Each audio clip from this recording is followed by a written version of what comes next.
सुप्रभात प्यारे बच्चों, कैसे हैं आप सब। आज की कहानी सत्र में आपका स्वागत है। बच्चों, आज जो कहानी मैं आपको सुनाऊंगी वो एक लोक कथा है। लोक कथा ऐसी कहानियाँ होती हैं जो बहुत पुरानी होती हैं। शायद कोई बता भी नहीं पाएगा कि पहले इसे किसने कहा होगा। एक कान से दूसरे कान में, एक देश से दूसरे देश में जाती रहती हैं। एक स्थान से दूसरे स्थान पर जाने पर इनका रंग रूप भी बदलता रहता है। एक ही कहानी अलग अलग जगहों में अलग अलग ढंग से कही सुनी जाती है। इस तरह लोक कथाएं हमेशा बनी रहती हैं। लोक कथाओं में एक और विशेष बात यह होती है कि इनमें पशु पक्षी, सुर असुर, देव परी, पेड़ पौधे, प्रकृति और चमत्कार जैसी भी कुछ चीज़ें होने की संभावना होती है। और ये लोक कथाएं ही हैं जो हमें ज्ञान करवाती हैं कि सभी देशों में मनुष्य का स्वभाव एक ही जैसा होता है। तो बच्चों, आज जो ये कहानी मैं आपको सुना रही हूँ, ये कहानी बहुत ही स्वादिष्ट भी है। आप कहेंगे स्वादिष्ट कभी कोई कहानी हो सकती है? तो सुनिए, इस कहानी का नाम क्या है। इस कहानी का नाम है खिचड़ी। तो बताइए, हुई ना स्वादिष्ट।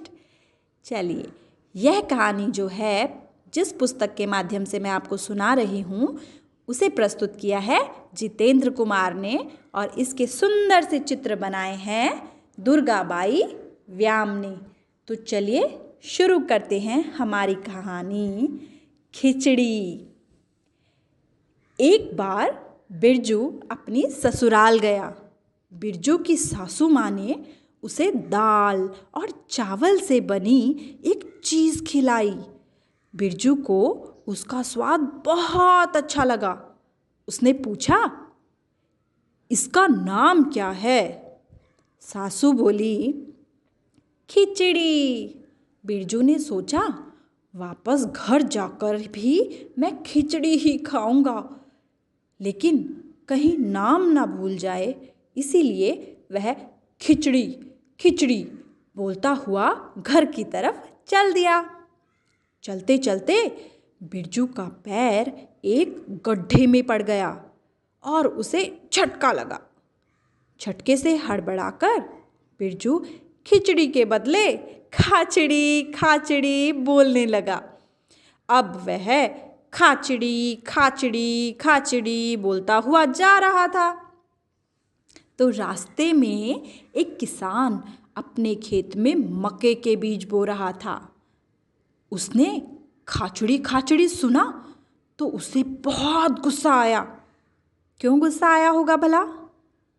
खाचड़ी खाचड़ी शब्द सुनकर आप क्या समझे? किसान बोला, मैं तो खेत में बीज बो रहा हूँ और यह कहता है खाचड़ी। ओहो, ठहर जा, अभी बताता हूँ। और वह बिरजू के पीछे दौड़ा। बिरजू घबरा कर बोला, फिर मैं क्या बोलूँ? किसान बोला, बोल, उड़चिड़ी उड़चिड़ी उड़चिड़ी। बिरजू उड़चिड़ी उड़चिड़ी बोलता हुआ चलने लगा। आगे रास्ते में एक बहेलिये ने चिड़ियों को पकड़ने के लिए जाल बिछा रखा था। उसे उड़चिड़ी उड़चिड़ी सुनकर बड़ा गुस्सा आया। बहेलिया गुस्से में बोला, मैं तो चिड़ियों को पकड़ रहा हूँ और ये कहता है उड़चिड़ी उड़चिड़ी। ठहर जा, अभी बताता हूँ। वह भी बिरजू के पीछे दौड़ा। बिरजू घबरा कर बोला, फिर मैं क्या बोलूँ? बहेलिया बोला, बोल, बैठ चिड़ी बैठ चिड़ी बैठ चिड़ी। अब बिरजू बैठ चिड़ी बैठ चिड़ी बैठ चिड़ी बोलता हुआ जा रहा था। चलते चलते उसे भूख लगने लगी। बिरजू एक होटल में गया और बोला, मैं बैठ चिड़ी खाऊंगा। होटल में किसी को समझ नहीं आया कि बिरजू क्या मांग रहा है, मगर बिरजू तो बैठ चिड़ी की रट लगाए हुए था। होटल वालों को गुस्सा आ गया। उन्होंने बिरजू की जमकर धुनाई कर दी। इतने में बिरजू की माँ वहाँ आ पहुँची। माँ बोली, अरे तुमने तो पीट पीट कर मेरे बेटे की खिचड़ी ही बना दी। खिचड़ी? यह सुनते ही बिरजू खुश हो गया और बोला, हाँ हाँ, अरे मैं खिचड़ी ही तो खाना चाहता हूँ, खिचड़ी। तो कैसी लगी बच्चों हमारी ये लोक कथा जो बहुत ही स्वादिष्ट थी, खिचड़ी? पसंद आई ना? चलिए, अगर ये कहानी आपको पसंद आई हो तो आप भी थम्स अप देना। ओके, धन्यवाद।